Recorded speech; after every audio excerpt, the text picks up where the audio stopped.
My name's Tom Hiles, and I'm Vice Chancellor for University Advancement, and it is a great day for a lot of reasons. It's beautiful outside. We had the Chancellor's inaugural yesterday, and this is truly one of the best parts of my job.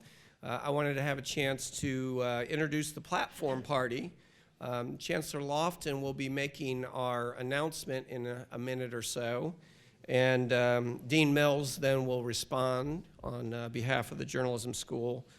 And then the president of the Donald W. Reynolds Foundation, Steve Anderson, who's here, will have a chance to respond from there. I will say briefly that Steve is a native of University of Missouri, and we talk about that a lot. Now, he did go to that school south of here called University of Arkansas, and we have cordially invited him back for the Mizzou-Arkansas game, where we plan to treat him very graciously until kickoff. Anyway, Steve, so yeah, and his wife Deborah is here with us as well. So Deborah, thank you for joining us.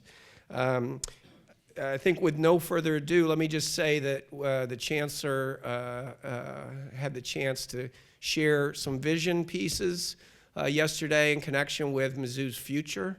The support of the Reynolds Foundation and the gift that we're going to talk about today is very much a part of that future, and so we're very excited to have this announcement. So with no further ado, let me introduce our 22nd Chancellor, Arbo and Lofton.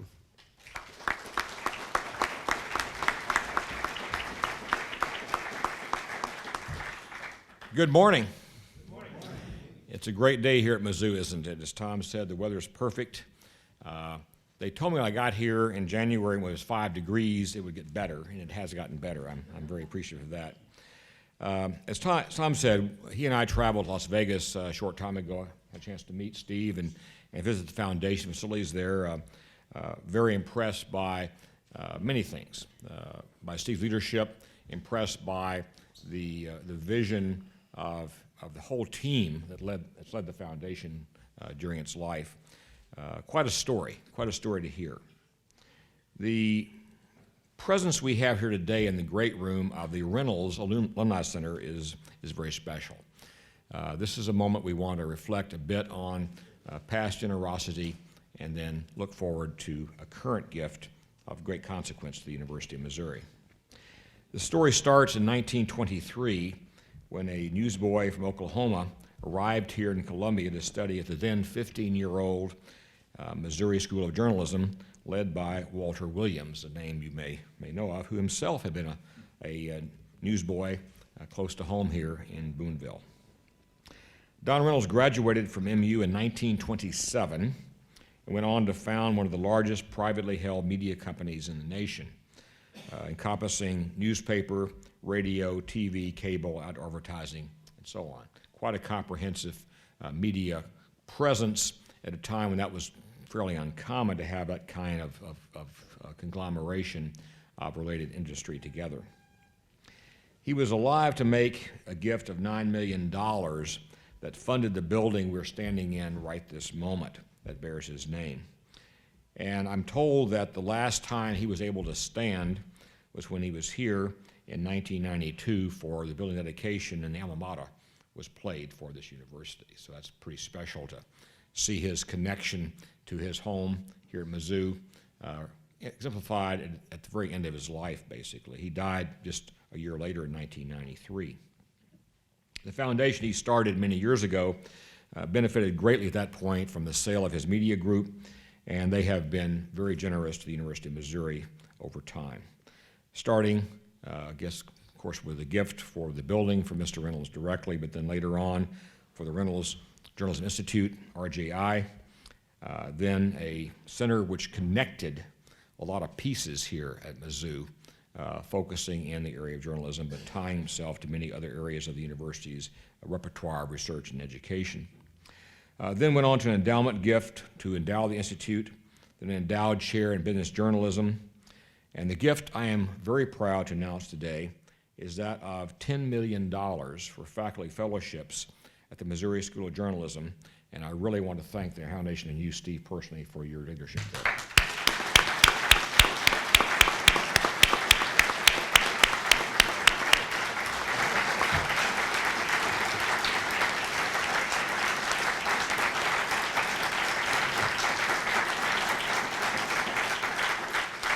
Now, this gift must be placed in context. This brings the total giving of the Donald W. Reynolds Foundation to more than $100 million, the largest single donor to our university.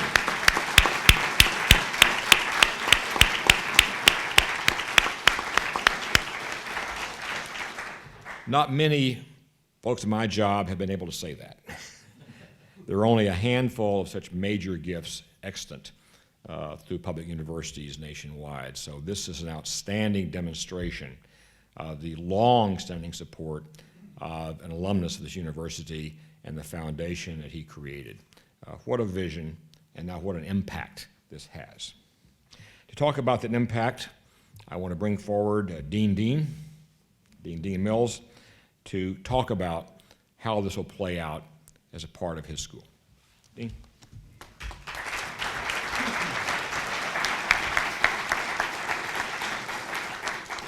Thank you, Chancellor, for those very gracious remarks. There's a story there.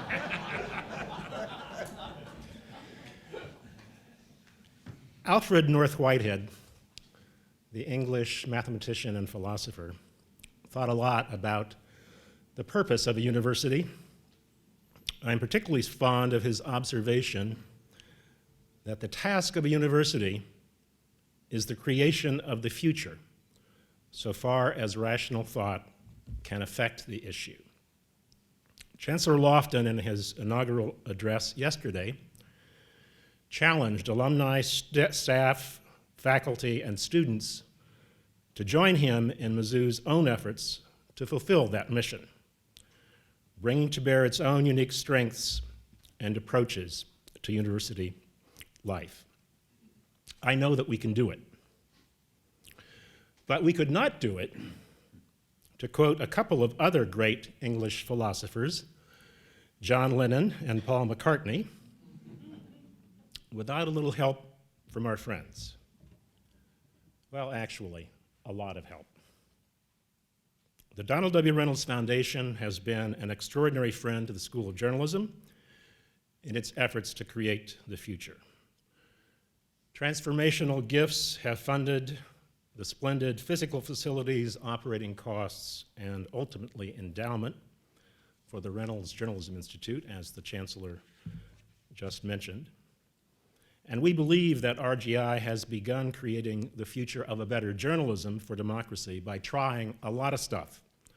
New technologies, new techniques, and new approaches to connecting citizens with the excellent journalism they need to survive and thrive. Through the years, the foundation has also supported student scholarships and internships and a chair in business journalism. All of these have enabled students to get hands-on experience in understanding and writing about business. With this newest gift, the foundation ensures that the school will always be able to keep its not-so-secret sauce. The school will be able to attract, retain, and reward the faculty of professional journalists, teachers, and communications scientists that make it the world's best. It's a long-term strategy. We won't see its full effect until after 2021, but it will start providing money to increase faculty salaries and other faculty support within the next few years. Here's how it will work. The foundation will close its doors in 2017. The funds remaining in the foundation's accounts, estimated to be about $10 million, will be set aside for a 4-year period to satisfy regulations governing foundations' closings. They will then be released to the university. What makes this gift doubly generous on the part of the foundation is that it has enabled us to solicit donations immediately from third parties who want to establish faculty fellowships of $200,000 each. Those fellowships can be named for the donors or for Missouri faculty the donors choose to honor. They will ultimately be matched by money from the Reynolds Fund once those funds become available and converted to distinguished faculty fellowships with endowments of $400,000 each. Now, I know that math is probably a little hard to follow by ear, so I'll tell you what it means concretely. Donors can fund $200,000 fellowships immediately. The income from those fellowships can be used a year after the money has been donated to award faculty fellowships. That is the time for the endowment to build up and issue payouts. We already have, even before this formal announcement, several commitments thanks to our journalism school advancement staff. We already have several commitments for such fellowships. Those can be awarded to faculty within the next 2 years. We anticipate that other donors will follow. In the end, the Donald W. Reynolds Foundation Faculty Excellence Fund will enable the creation of 50 faculty fellowships, enough to endow all of our associate and full professors, both tenure and professional track. So the foundation has, in effect, allowed us to double its gift with the help of other friends to $20 million over the course of the next several years, and will be able to phase in the fellowships within the next 2 years. We are honored that the foundation has placed yet another bet on the future of the Missouri School of Journalism by betting on its faculty, present, and future, by entrusting us with this final gift. My profound thanks to Foundation Chairman Fred W. Smith and President Steve Anderson, and to the Foundation's Board of Trustees. I'm now pleased to introduce Steve Anderson.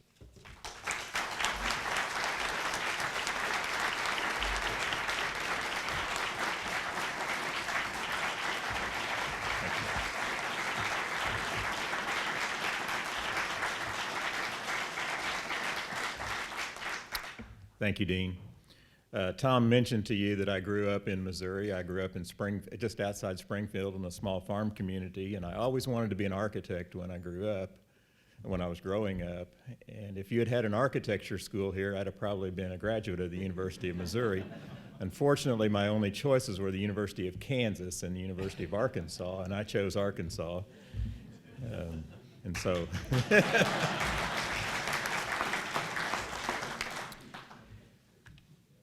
Nearly 90 years ago, Donald W. Reynolds was a journalism student at the University of Missouri. He worked summers and saved his money to pay for his education. He also received a Eugene Fields scholarship that paid him $22 a month. Chancellor, I think that $22 a month scholarship was a good investment. Unfortunately, Mr. Reynolds passed away in 1993. He left no direction concerning the Foundation's operations or programs. And in the absence of his lack of direction, or in the absence of his direction, we've endeavored as a board to fund programs, buildings, and organizations that we thought he would have given consideration to. I believe he would have been extremely proud of the investments that we have made at Mizzou on his behalf. I was here actually in 1992 when he cut the ribbon on this building. He was in a wheelchair. And I actually saw the tears stream down his cheek when they played the song, the school song. To my knowledge, this was the only building funded by the foundation and bearing his name that he dedicated personally. He had a great love for this university and journalism school, and he credited his business success to the education that he received here. But I want to emphasize one thing.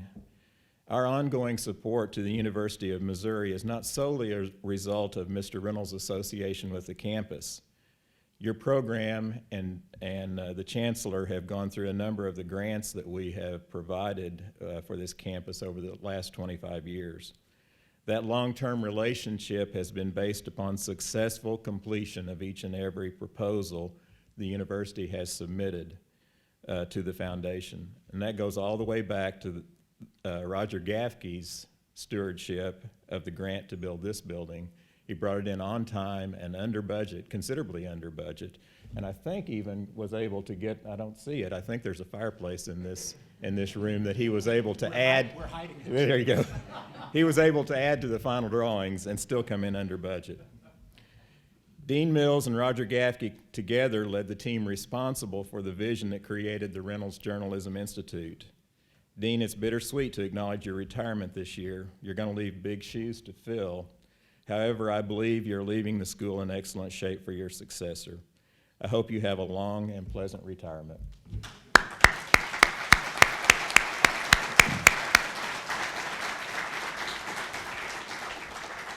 2017 will be the last year of active operations and grant making for the Donald W. Reynolds Foundation. By the end of that year, we will have funded nearly $2 billion of programs, buildings, and operations for institutions and nonprofit organizations across the country.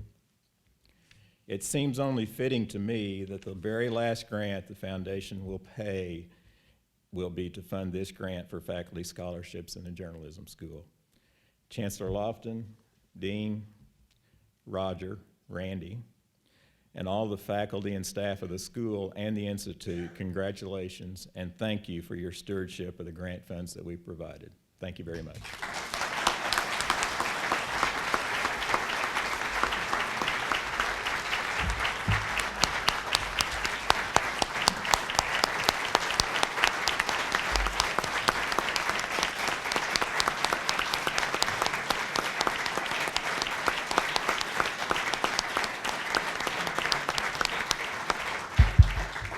What an exciting way to start our weekend, Steve. Thank you so much again. And I'll just want to say a couple other things. One is that just to give you a sense of how important you are, I brought my boss and my new boss and his wife to Las Vegas in August to see you. It was 107 degrees, so I just wanted to go on the record with that. But I also want to say that $100 million is very exciting, and as I like to say regularly, everybody's for more money. But the impact of these gifts that Dean and Steve outlined, I think would truly make Mr. Reynolds proud, Steve, when you think about what he could have done with those resources and done whatever he wanted to really see the lasting impact at this institution. I think is an incredible legacy and something that you, as the caretakers of the Reynolds Foundation, have to feel a great deal of pride. So please join me one more time in thanking Steve Anderson and the Reynolds Foundation.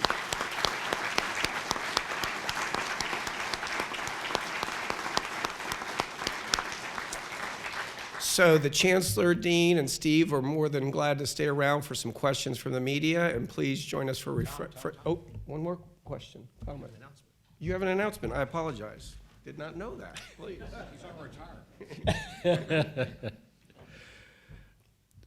Much has been made already of the fact that Steve Anderson, despite all he's done for this university, had a minor lapse of judgment in his youth in going to the University of Arkansas. But despite that, he has a dirty little secret that's connected to Mizzou, and it is that through the years, he's developed an addiction to Tiger Stripe ice cream.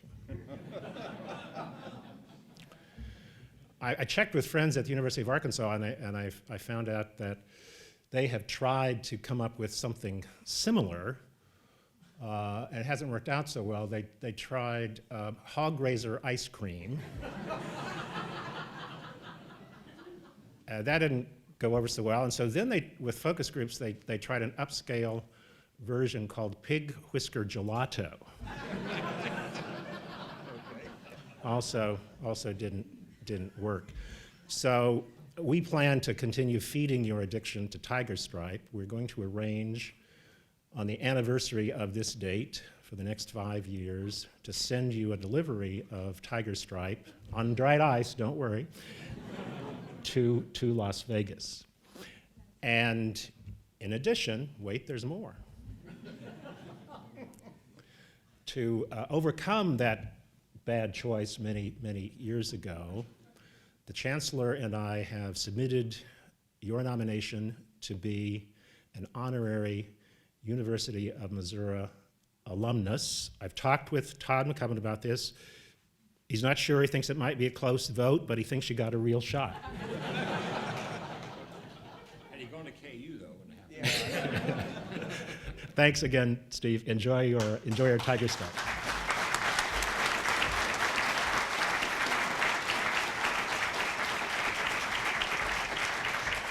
And again, thank you all for coming in. Please enjoy refreshments. Thanks.